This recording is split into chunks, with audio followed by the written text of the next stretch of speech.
Okay. Amazing. So, hello and good evening, everyone, and welcome to the University of Maryland School of Nursing Graduate Open House. My name is Nataki Drones, and I am the Assistant Director of Graduate Admissions here at the School of Nursing, and I will be functioning as your MC for the evening. First, I want to thank you for taking some time out of your day to join us and to learn a little bit more about our graduate programs and hopefully become a current student and alumni. Tonight, we will hear from our various faculty, staff, students, and alumni, followed by a student panel. And then after the student panel, we will talk about the application requirements for each of our programs, some scholarship information, and then finally, after our scholarships discussion, we will then disperse into our breakout rooms, where you can then discuss your program of interest more in depth. So I know I just said like a lot of information, but first I'm going to start with some house rules. So please make sure that, you mute your microphones. We kindly request that you be on mute throughout the whole session. Use the chat feature for any admissions questions or just any questions in general. We encourage your participation, so don't feel like, oh, I have to mute my microphone. I can't talk at all. You can.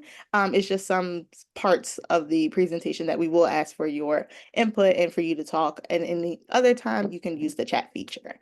Um, you can ask questions during our admissions and scholarship presentation. We encourage that just so we don't have any big time consuming questions towards the end, just so we have time for everything. And last, please interact with the faculty in the breakout sessions. They are here for you. It is very rare that we get them all at the same time. So please utilize that time to ask any questions about admissions or the program or the specialty.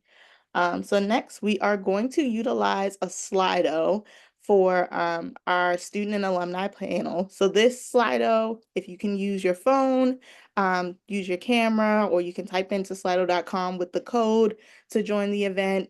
This is specifically for our current student and alumni panel. So any questions that you would like to ask them that you can think of maybe right now that we can ask before we get to that part, this is for that. Any admissions questions you can say for the admissions section, but this is specifically for the current students. So if you want to take maybe a minute or so to scan the QR code or use the code, I will give you that now.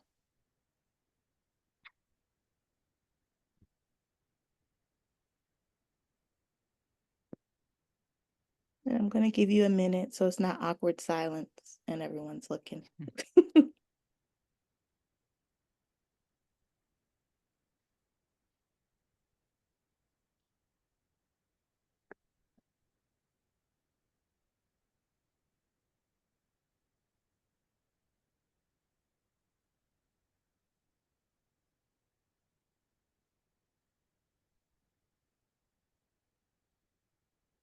Okay, that minute felt very long. But next, we are going to introduce Dr. Jennifer Shum, our Associate Dean for the Student and Academic Services Office. All right. Thank you, Nataki. And I am happy to bring a welcome to you this evening.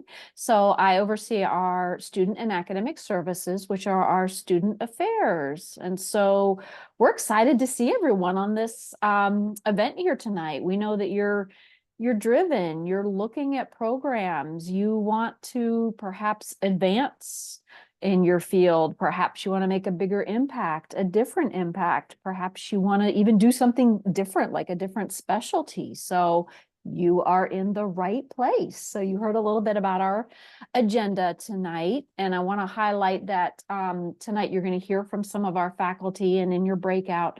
And so you'll find why our programs are consistently top ranked. Our faculty are here to provide you with mentorship, support of your learning. Our location here in Baltimore, we do have also our DNP Family Nurse Practitioner program also at the universities at Shady Grove. And so it is perfectly designed here in the region with our deep connections with various practices and health systems. We are committed to financially supporting you, whether that's through an assistantship or our scholarships or our merits and donor funded scholarships. You'll hear from those staff tonight. And then finally, last but not least, because I oversee our student affairs, we have some incredible staff to here support and guide you. So our admissions and student scholarships who organize tonight's event, our registration and student placement staff. So we take care of and in partnership with you and your faculty, arrange all of your placement assignments, academic and career success is part of our unit. And so we have staff to assist with your career development and your student leadership and organization. At the graduate level, we have several student organizations, such as the Doctoral Student Organization for both PhD and DNP, and our Graduate Nursing Association for master's students.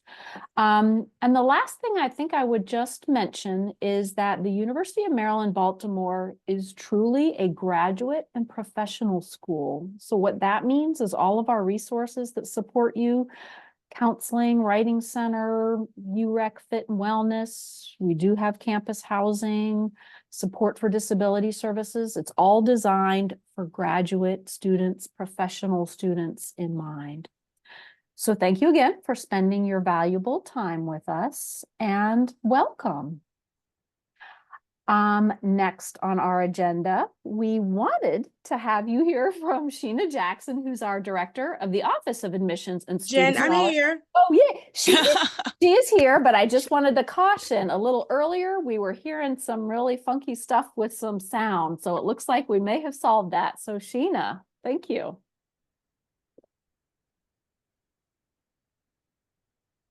Oops, did I speak too soon? Sheena. Yeah, I think too soon. Okay. I think we may have spoken too soon. Well, maybe if Oh, she's moving. I see her. okay. So All I'll right. keep it short and very Okay. sweet. Hi, everyone. I'm Sheena Jackson. I am the Director of Admissions and Student Scholarships here at the School of Nursing. So pleased that you guys have taken your time out on this beautiful Thursday to join us. So I am a resource for you. My name is Sheena Jackson. Should you have any questions or concerns, or if there's any way that I can help guide you through the admissions or applications process, please do not hesitate to contact me. I will put my information in the chat. And thank you so much for joining us. And I'm sorry about this technical problems that I'm having. So I'm trying to get it all out in 10 seconds. But thank you for being here. Thank you, Sheena. Next, we are going to talk about or get some welcomes from our faculty and staff. So first, I believe on the agenda is Dr. Ian Shim Nam, the Associate Dean for the PhD program. Well, thank you. Thank you so much. Good afternoon, everyone. I'm Unshim Nam, Professor and Associate Dean for the PhD program. I also would like to welcome you and thank you for joining us today. It's really great pleasure. Great to see you. And it is my great pleasure to provide you a very brief information about the program, very 1 or 2 minutes. And in the PhD program, of course, we prepare students to become scientists and faculty members who can tackle important challenges currently we are facing in healthcare, right? And also we generate core nursing domain knowledge and advanced practice in very vibrant research environment. We want to make sure our students work hard and do research and at the same time happy and maintain their well-being. It's very important to us. And upon graduation, these individuals assume various leadership positions in academia, healthcare practice, and government. We can practice and do research. We can teach research, and also we can develop policies and do research. So that's our goal, diverse research setting. We prepare our scientists, and we offer direct BS to PhD track and a MS to PhD track. So we support both direct or direct BS to PhD. So I just want to emphasize that, which comprises of 60 credits, and we support both full-time and part-time students because our motto is provision of individualized student-focused research career and research plan of study.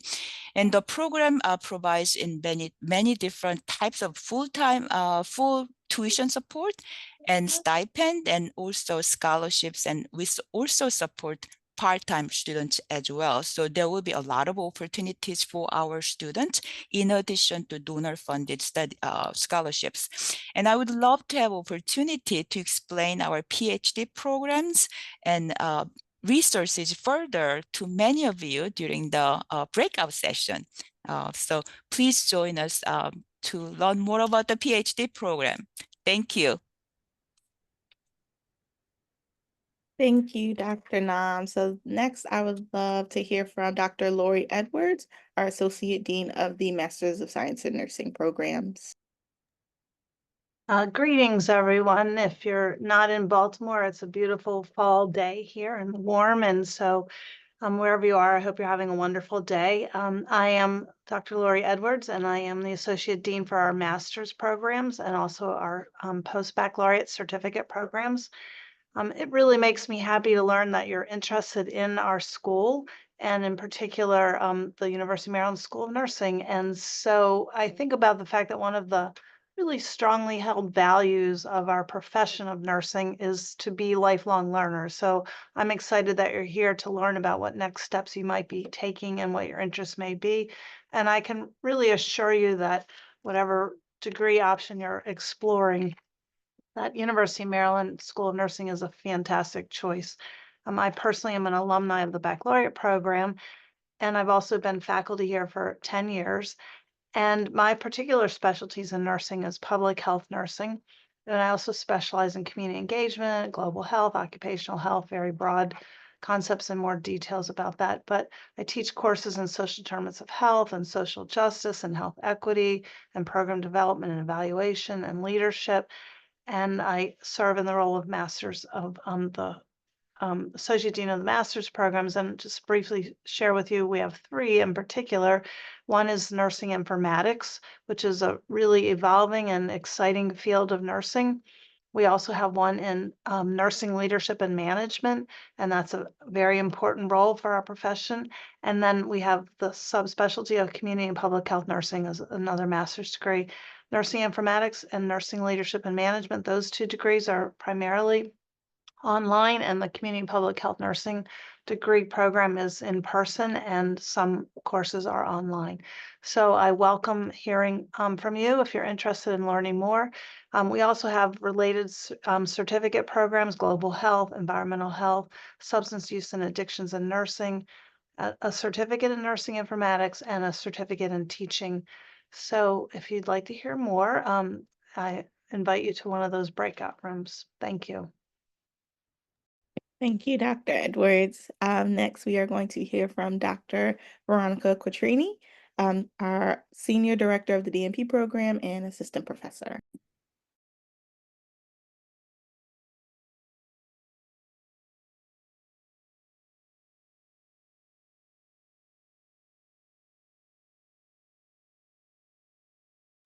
I think we're having technical issues. I think you're unmuted now. I'm sorry, for some reason, toward the end of Dr. Edwards' presentation, I somehow or another dropped off. Can you hear me? Yep. Okay. Is it my turn? Yes. I'm so sorry. Why does this happen every year? Anyway, welcome everyone. I'm Dr. Quattrini. I am the Senior Director of the DNP program. And on behalf of myself and Dr. Isaac, who is the Associate Dean, we welcome you here this evening. I see some names of participants who I've welcomed onto the DNP chat with Nataki and I. And I just want to echo my colleagues' comments. This school, these programs, you can't go wrong with anything that you choose. But I'm here to talk about the DNP program. Like Dr. Edwards, I also am an alum. I did my bachelor's and my master's degrees both at University of Maryland. And, I've been faculty since 2017. And I was just recently promoted. I noticed on the slides it said assistant. I was just promoted to associate professor. And what you'll find here at our school is a lot of faculty and staff who have been here for quite some time because we're really ingrained in the program and our students. And I think you'll hear that tonight from our students. And what Dr. Shum was talking about with the services that we offer, not only are we a very interprofessional school, but we're also intra-professional.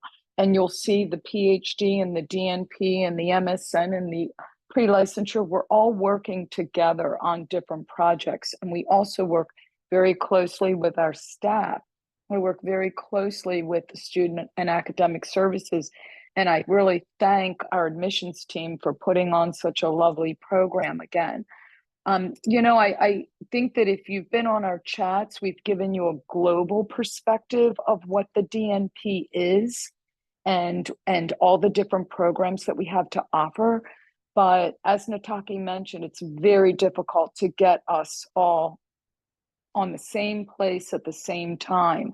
So tonight you really have an opportunity to find out more about all of our specialties and to find out more about, I really thought this might be of interest to me, but I may have to pop into another room to get a little more information about that. So please take full advantage of tonight. And if there's anything at all that Dr. Isaac or I can do, we are up on the 4th floor in the Office of Academic Deans, and we're a face-to-face program, so you can find us there most days of the week unless we're in clinical practice. So welcome.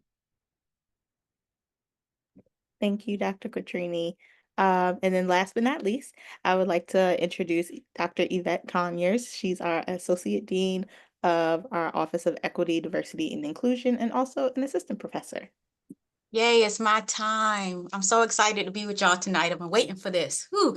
Anyways, as Nataki mentioned, I'm Yvette Conyers, Associate Dean for EDI, or Equity, Diversity, Inclusion, as well as Assistant Professor in the Department of Family Community Health. And I just want to say, you belong here. You belong here. We've been around for 135 years. I hope you can see yourself here. My goal is to ensure that you can see yourself here and that we can get you through graduation, creating that sense of belonging, creating that sense where you feel like you can thrive, you exist, you feel valued, you feel heard, creating that sense of community. That's my goal, as well as the other two teams that I have. We are a department, and our goal is to support you. We have 63% students who identify as underrepresented minorities. We have about 35% of faculty who also come from various backgrounds. That just speaks to the opportunity for us to have dialogue, for us to have conversations, for you to see folks who look like you, for you to experience just various cultures. And we do that through events that we offer, both on campus and off campus. We have a book for lunch club where we read books, we view different documentaries, and we have conversations on what those books and what those movies mean to us. We are the recipient of the 7-year HEED Award. HEED stands for Higher Education Excellence and Diversity. That speaks to all the work that has been going on and the work that we will continue to do, as this is a journey. We're not stopping here.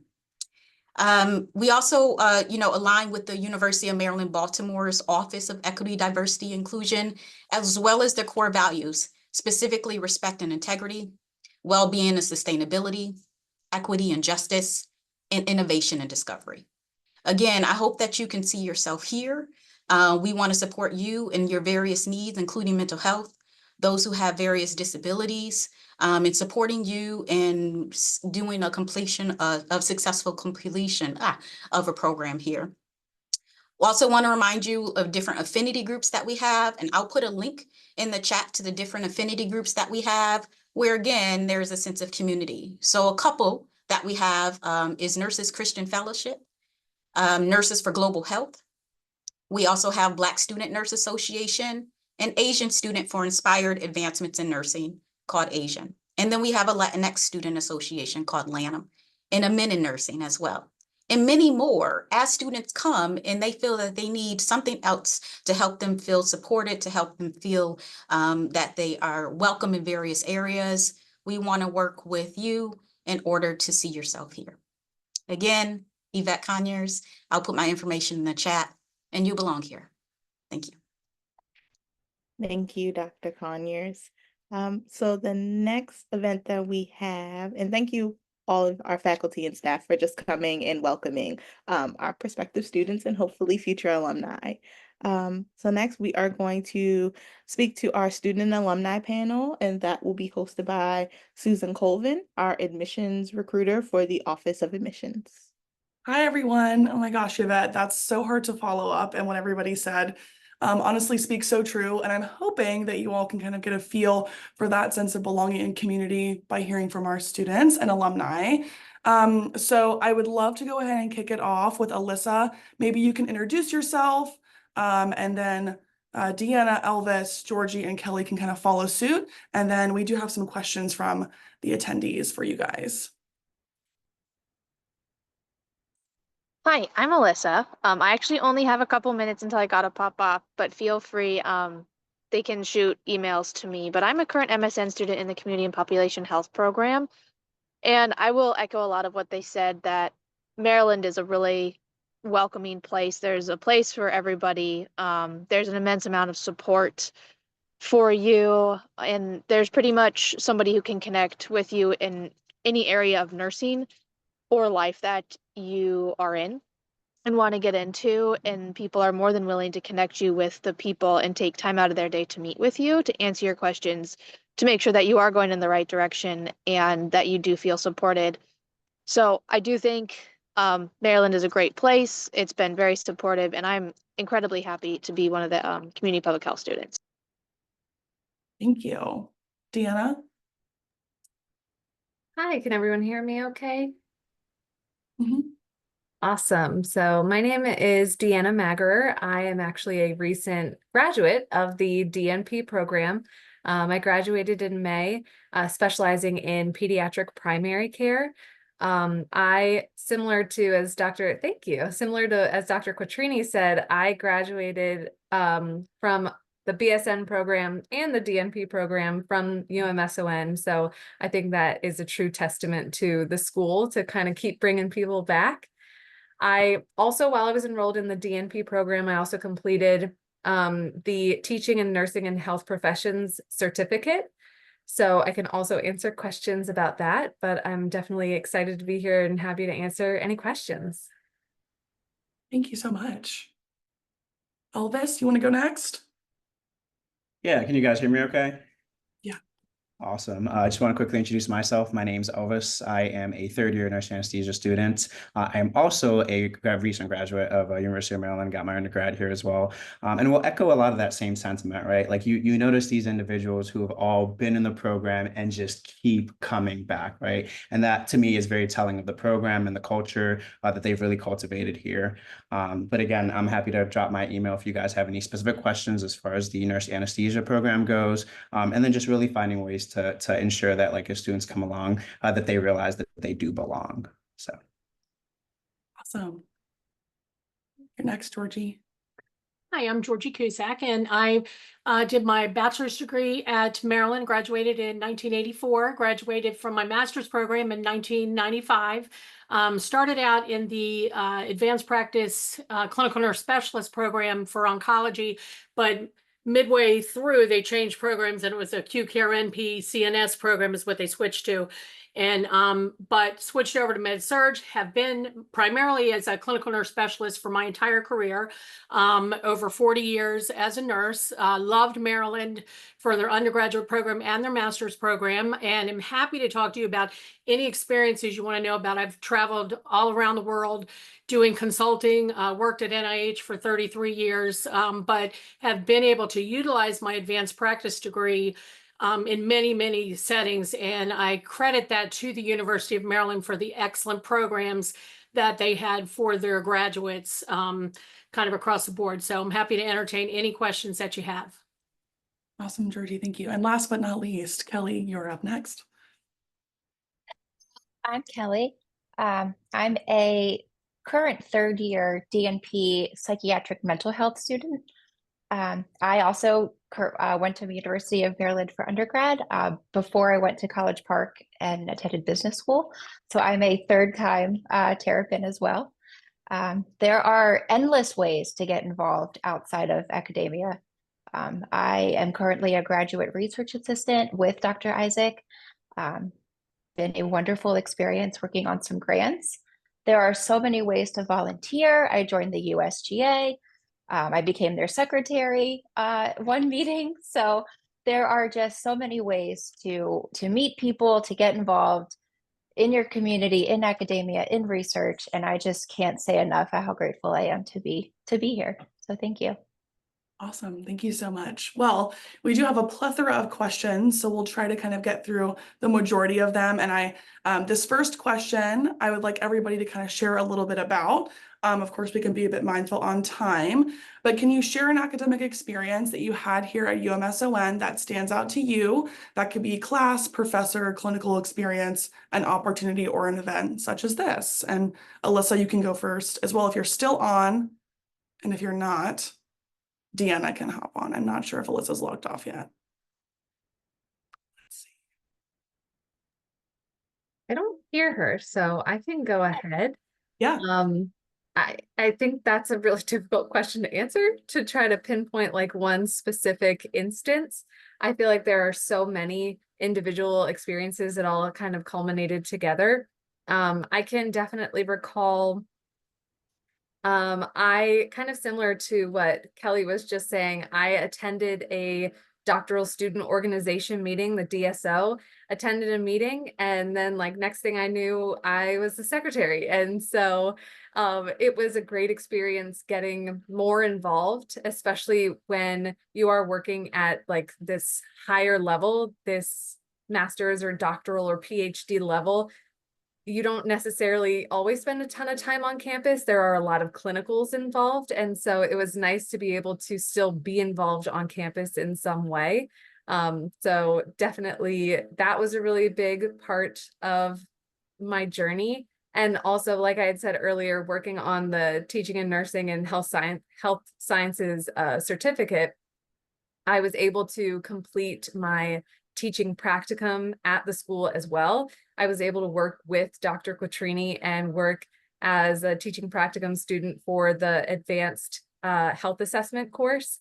And that was a great experience. There's also a ton of networking that goes on. Like the more instructors that you know, the more like research that you can get involved in, the more that you can find out about their friends who know somebody who knows someone who can get you a job or get you involved in additional research. So there's so many things I could go on and on. Fantastic. Anybody want to follow Deanna up? Don't want to put you on the spot, Elvis, but I'll take one for the team. No, I'm kidding. Yeah, so it's again just so funny, just echo a lot of that same sentiment. So beginning my third year in my program, I was approached about, this DSO organization and just becoming involved. So, lo and behold, I'm now vice president of the DSO currently. And if being involved is what you want, if you want to find a way to, like kind of network and build community and give back, this is definitely the school for you.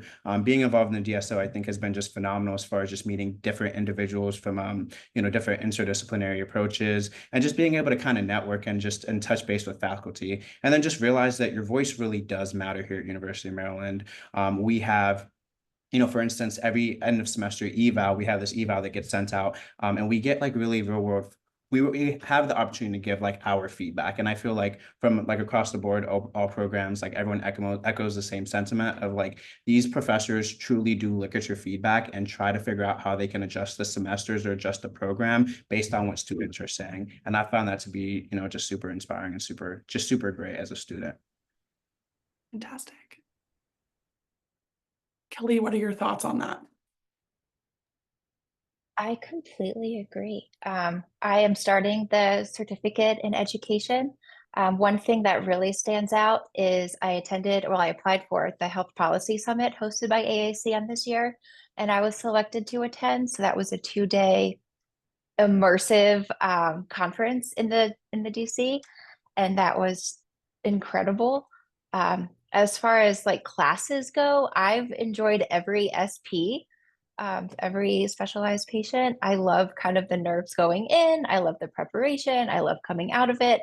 And the mutual feedback that you get to give and receive with every experience is just so helpful because it builds as the courses and all of your extracurriculars go on. They all work together. Awesome. Georgie, do you want to add something, or we could definitely jump to the next question because I know a lot's been said. I got to the next question. It's good. Fantastic. Okay, so one person asked, how did you make the jump of going back to school, especially with the liability and the pressure of being a provider? I feel like that was a really good question. So I'll take this one because again, it's been a while since I went back for my program, but I think that, for me, I went part-time. And so you need to be able to weigh the pros and the cons of where are you in your current profession right now? Can you afford to go full-time for a program? A lot of us can't. And so then you really need to look at, weighing the workload that you have in your job versus the workload that you have at school. And I know for me, for Maryland, they've been very accommodating in terms of really working with you and to be able to help you to figure out the best way to be able to figure out your program so it works best for you. But don't take off more than you can chew is probably the best advice that I can always give with that. Absolutely. Anybody else have any other thoughts on jumping into being a provider? I know we have some other bridge students like BSN to DNP. I know that if I had stopped taking classes, I would have lost that drive to go back. So I chose to go straight into the DNP program right after my BSN. But with that, I also knew that I needed to get some experience with work. So kind of like what Georgie said, I knew I needed to do a part-time program. So I did a 5-year track when I did my DNP. And, you say 5 years and you're like, yeah, I'll get there at some point. And then 5 years later, here I am. So it does happen. But yeah, you have to do whatever's best for you, whatever's actually feasible for you. So this is a good piggyback into our next question. So and maybe you both can speak to this, or Elvis and Kelly, whatever your thoughts are, of course. How would you and how did you make a balance between working and going back to school?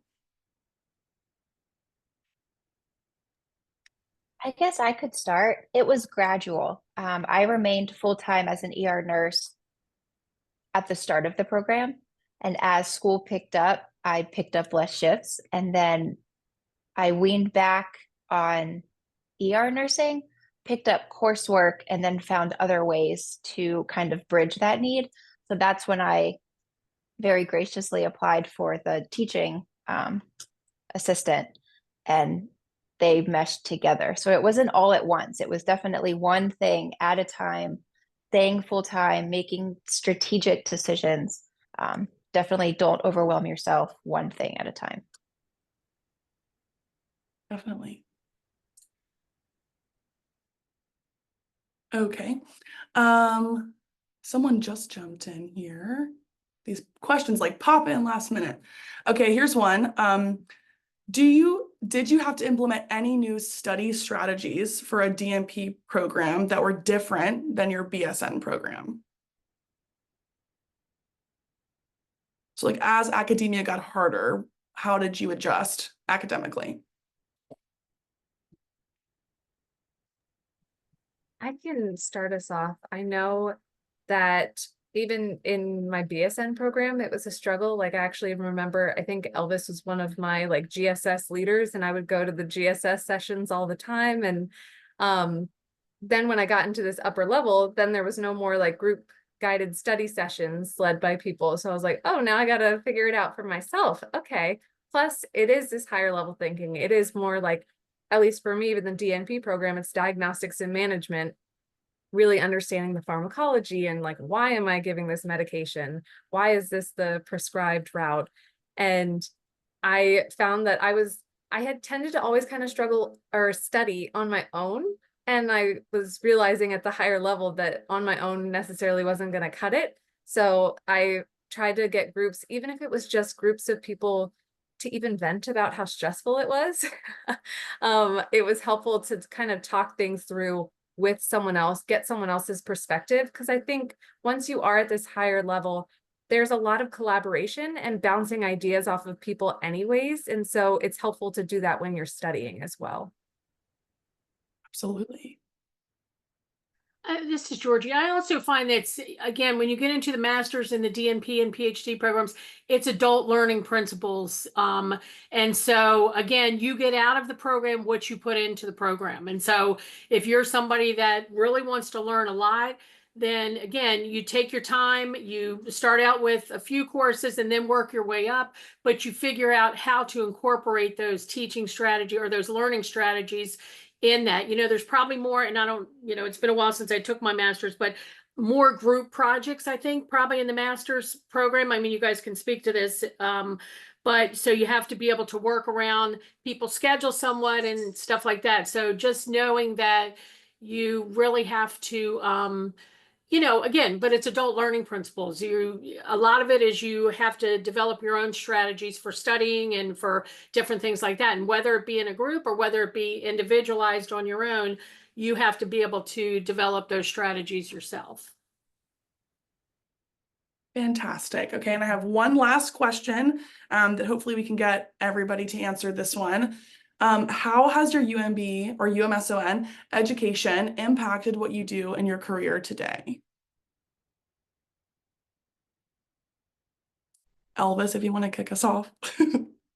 Yeah, so it's actually funny because I was literally just thinking about this on Tuesday when I was in clinical. I think for me, most importantly, it's like this ability, this concept to like look at patients and just see the big picture, to see the holistic picture, right? I think no matter where you go as far as, what you decide to get your education, you're going to be a good practitioner. But I think what's unique about University of Maryland is I think we take, cultural competency, diversity, equity, and inclusion, and just, understanding people's situation and where they come from to just a whole nother level. So I've found like a very deep appreciation for, when I'm taking care of an individual patient, what does their big picture look like? What are their social determinants of health? What are some of these barriers that these patients are, experiencing, not just, within the hospital, but in their home life? And that's just something that I feel like I've been just extremely humbled to kind of take this knowledge that I've learned and kind of apply it in real practice. Fantastic. Anybody else have anything they want to add to that? I totally agree with what Elvis just said, especially, and I know Kelly had mentioned it earlier with our like standardized patients that we have in our simulation lab. That has also been really helpful to just kind of have that experience of, oh, now I'm talking to a real person. I'm not just talking to a mannequin, or I'm not just talking to my classmate and doing this mock interview. I'm treating this as a real patient, and I'm now breaking the news that they have cancer, or I am encountered with some sort of awkward conflict where I've said something that was insulting and now I need to correct myself. And having that experience beforehand, before like the real world experience, that has been really helpful too. I think one thing that I feel like our program, especially in pediatric care, has been really helpful is a lot of cultural competence in regard to like LGBTQ plus as well, and how to approach that. And I found that a lot of the things that I'm learning in the program, or that I had learned in the program, I was actually able to take into the clinical and kind of educate my preceptors, like, actually, maybe we should approach it in this way, and maybe instead we should do it like this. So the learning is not just a one-way street. Like what you're learning, you can then take into the field and teach others too. I completely agree with all of that too. I think what is so unique about our program is that, yes, we're in all these specialties and each specialty is unique, but we also have so many courses that we get to take together, and you develop friendships and you get colleagues and like great, great experiences that, yes, once you do kind of go into your own specialty, you've already developed all of these relationships. So as you continue kind of through the program, you're continuing to learn from everyone else that you've met and their specialty. And then it just dives right back into cultural competency and holistic healthcare. And you can ask somebody a question that specializes in pediatrics when I'm seeing a pediatric psych patient. Like I get chills. It's just so incredible that you get to like develop this while you're growing together, and then you can apply it in clinical and your regular everyday life. And I'm looking at it from the other end. Again, I graduated in 95, but after 40 years in nursing, I still appreciate so much the value of the education that I received in my bachelor's and master's program. And as Elvis said earlier, again, I think that we really you're looking at a different level when you're looking at it through a different lens. And so it gives you the opportunity to be able to do that. And I've, worked with tons of MSN students and NP students and PhD students at NIH and different things like that. And I retired a couple years ago, and now I work as a nurse coach. I have my own practice working as a nurse coach. So the sky's the limit on what you can do with your degrees. You just have to put your mind to it and really decide what you want to do. And your education is the cornerstone of you being able to go where you want to go in your practice. So I encourage all of you to apply to whatever program you want to apply to, and good luck to you in those programs. Wow, Georgie, that was a really good one to end on. And I will say to everyone that asked a question that we did not answer, we will definitely follow up with you. There's ways to ask people in your breakout sessions. We'll have some admissions people in those sessions. So there's definitely more time to ask questions as well. So don't feel like we left you out. Thank you, everyone, for once again taking the time out. I know you guys are all busy between studying, clinicals, coaching, and everything. So I do appreciate all of your time and just taking the time to give back to our prospective students. It really does mean a lot, and they really want to hear from you because we in the admissions office are not nurses. So sometimes they ask us questions and we don't know. So thank you. So next we are going to get into our admissions and student scholarship section. I am going to be doing Applying 101. So we're going to be talking about just like how to apply, how to even get to that point, right, where they're talking about clinicals and how they apply the knowledge that they're getting in class to real life and where they're working. So once again, if you joined late, my name is Nataki Drones. I am the Assistant Director of Graduate Admissions in the Office of Admissions and Student Scholarships. So I just want to start off with just 3 things to remember. We ask that you have a 3.0 cumulative undergraduate GPA on a 4.0 grading scale. If you're not really sure what GPA you have, that's completely fine. You can always just like reach out to our graduate team or just our admissions team in general, and we can kind of like help you figure that out. All essay prompts can be found on our website under your specific program of interest.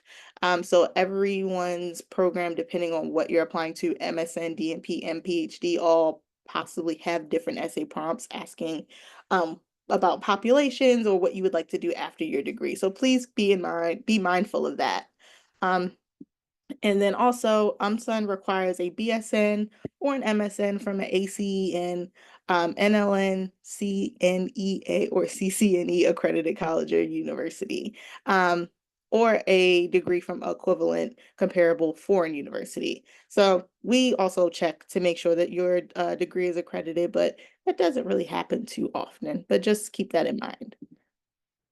So application requirements for our MSN programs are as follows.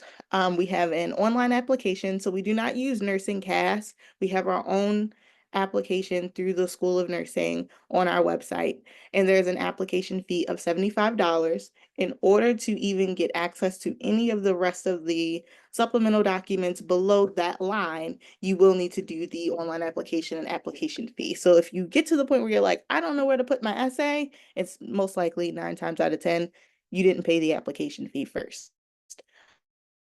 So next would be 1 letter recommendation. It could be professional or academic.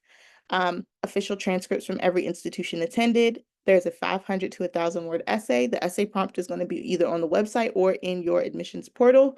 They can be found either place. Your resume, proof of active US registered nursing license, and my screen is blocking stuff. Oh, there's nothing else. Your license. So I know that we're not, or the Maryland Board of Nursing is not printing or sending out like physical licenses, but you can just take a screenshot as long as we have your name, the license number, and the expiration date. That works.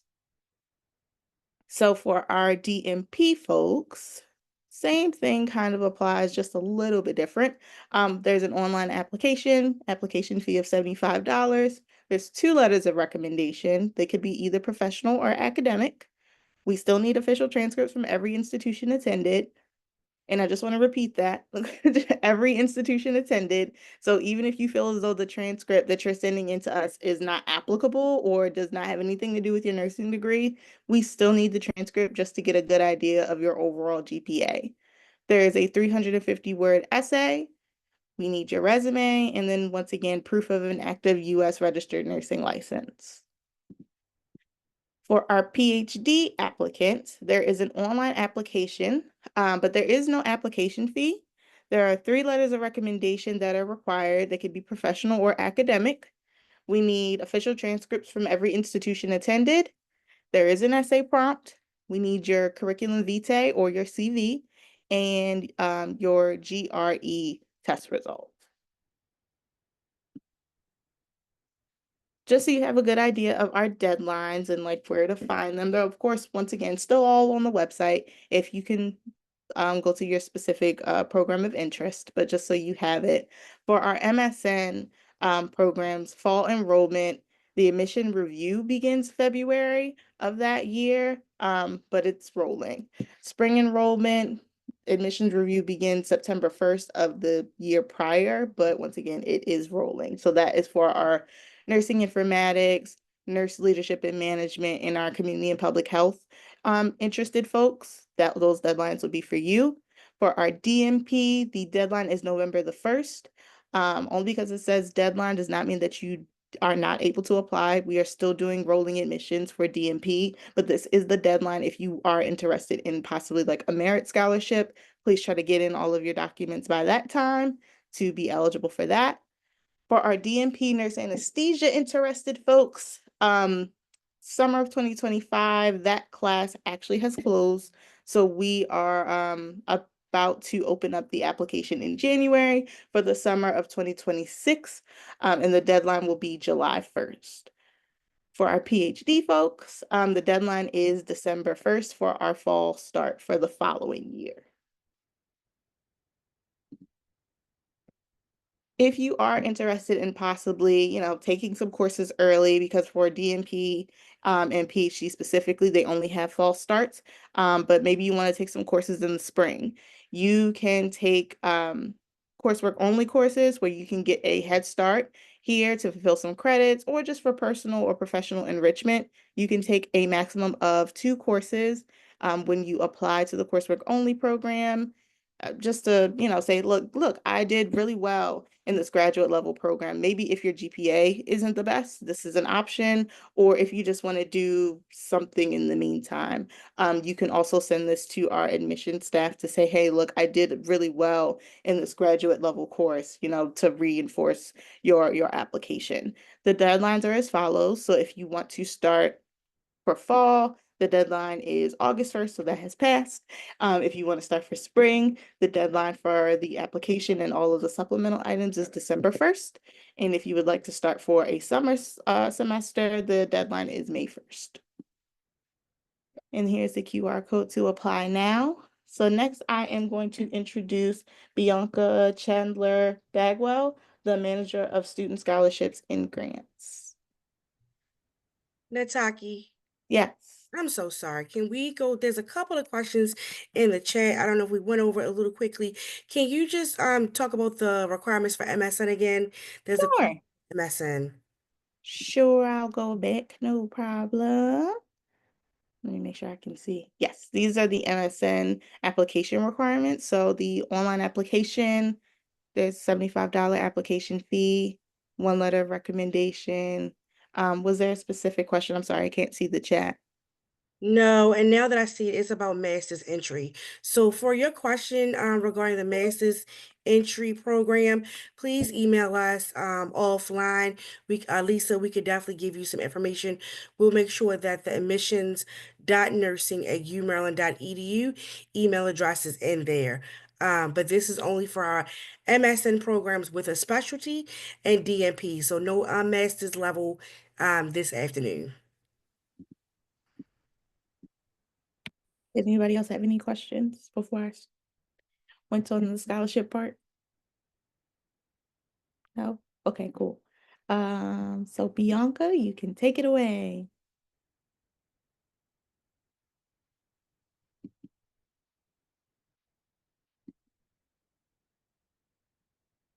Oh, you're muted. Can't hear you.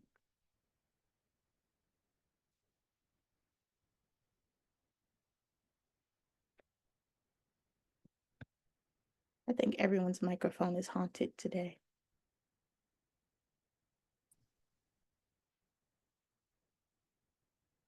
Well, while we wait on Bianca, there's looks like maybe a question in the chat that I'm going to pose to you, Nisaki, as the assistant director of the graduate program. So, question, um, can you talk about the wait list? If you're waitlisted, is there anything else an applicant can do to make themselves more competitive? Outside of the coursework only offering, usually students are placed on the wait list not necessarily because in comparison to the students that were admitted, they just didn't do well. It's usually because of timing. So, I mean, just if you have classes in progress, of course, finish those, send us your updated grades, updated transcripts so we can add them to your file. If it's specifically for maybe like nurse anesthesia, you can try to do some more leadership opportunities. So maybe doing I'm trying to think diversity CRNA. If you haven't done like the mentee or mentorship, you can do that. And also like if you got anything less than a B in any of the science courses that are utilized for your science GPA, I would recommend retaking any of those. Just because we ask that you have at least a 3.0, but that is like the minimum that we're asking for. So if you just barely meet the minimum, usually we have a lot of applications for that specific specialty. So we're looking a little bit for a little bit more. Does that effectively answer the question? Does that I help? think so. And if you guys don't get some of your questions answered, again, I'm going to put the admissions.nursing.umaryland.edu email address, and we'll be more than happy to answer any of your questions. Bianca, is your sound working yet? I hope so. Okay, Are we you can able to hear hear me? you. Yes. Okay. I don't think my cord was maybe plugged in all the way on my headset, so I unplugged and plugged back in. Sorry about that, everyone. But good evening. My name is Bianca Chandler Bagwell, and I'm the manager of scholarships over in the Office of Admissions and Student Scholarships. So one step that I think you guys would really benefit from completing would be the FAFSA application. Our school code is listed there if you want to take a chance to just jot it down or take a picture. The application will open this year beginning on December 1st. I definitely would still encourage you to apply, although you're at the graduate level. And I know there's misconceptions out there about the application and scholarships and grant opportunities being available for grad students. But the School of Nursing does offer some scholarship opportunities that are need-based, which would require the FAFSA application. So I would definitely advise and encourage all of you to apply. So just to go over some important scholarships and their deadlines, let's start with the Conway. The Conway scholarship for the fall deadline is June 1st. And then for spring, it is December the 15th. I want to make a point, an important note about the Conway Scholarship. It does require a separate application outside of your admissions application. So when you apply, you may see something on there that says, are you interested in Conway? Definitely select yes. And then you will receive an email confirmation about your selection of being interested. And that is how you get routed to the place to be able to go ahead and apply for Conway. Merit, of course, is just considered upon your admittance. And then the donor funded scholarships, their deadlines are for fall, August the 15th. And then for the spring, it is January the 15th. And those donor funded scholarships have separate application processes as well. So just some tips regarding your scholarships. Be sure to meet all deadlines. I encourage you to find strong recommendations, apply to all scholarships that are available to you, and most importantly, be sure to be your own advocate when it comes to financing your education.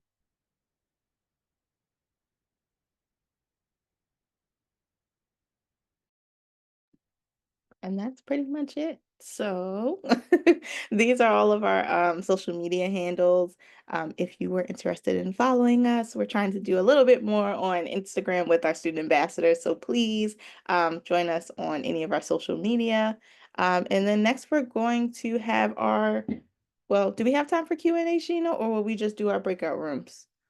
Nope, if you could just probably give them instructions about how to join the breakout rooms. All right. So here are all the titles for the breakout rooms and the instructions depending on what you currently have at home, and also kind of just like their truncated names if you're not really sure where you need to be. So of course, like we talked about earlier, we are going to have faculty members in each of these breakout rooms to talk about their specific specialty. So you can go ahead and try to get into those breakout rooms when they become available. But if you're having any issues, just let us know what breakout room you would like to be placed in, and we will place you in there for you.